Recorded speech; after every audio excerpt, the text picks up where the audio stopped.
In aula con l'occhio destro tumefatto si è presentato così oggi per l'avvio dell'udienza preliminare al Tribunale di Agrigento Salvatore Rotolo, carabiniere 38 anni imputato della morte della compagna Antonella Alfano, il cui cadavere carbonizzato venne trovato lo scorso 5 febbraio all'interno della sua utilitaria in una scarpata in via Papaluciani nella periferia della città dei Templi.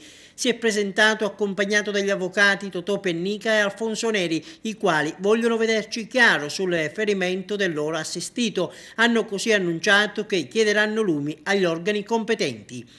I due difensori nel corso dell'udienza hanno evidenziato come non siano entrati ancora in possesso di alcuni atti del fascicolo del PM. Si tratta del responso della TAC sul cadavere, di alcuni accertamenti medico-legali e di alcune foto in originale. E a proposito di pubblico ministero, Giacomo Forte ha consegnato oggi la consulenza tecnica sui tabulati telefonici che riguardano gli spostamenti nel giorno del delitto di Antonella Alfano e di Salvatore Rotolo, che lo ricordiamo è finito in carcere con l'accusa di omicidio preterintenzionale e non volontario, così come richiesto dalla procura. In aula anche i genitori della giovane commessa e la sorella, che si sono costituiti parte civile con l'assistenza degli avvocati Simona Fulco e Sebastiano Bellanca, che noi abbiamo ascoltato all'uscita del tribunale.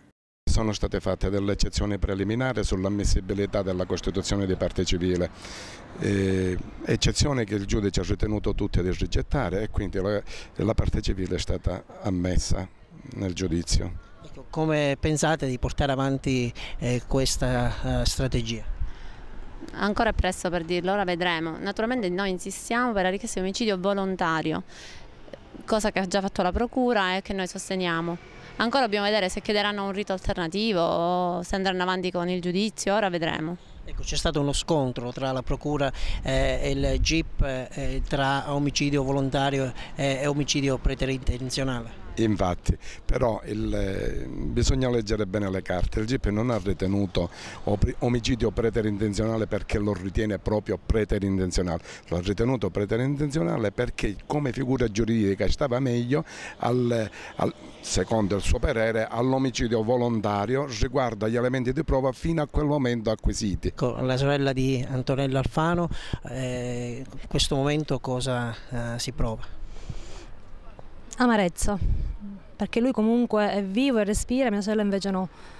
E siccome purtroppo siamo in Italia, l'Italia è un paese che non mi lascia molte soddisfazioni a livello giuridico, spero soltanto che mi diano una giusta soddisfazione per quanto riguarda questo processo.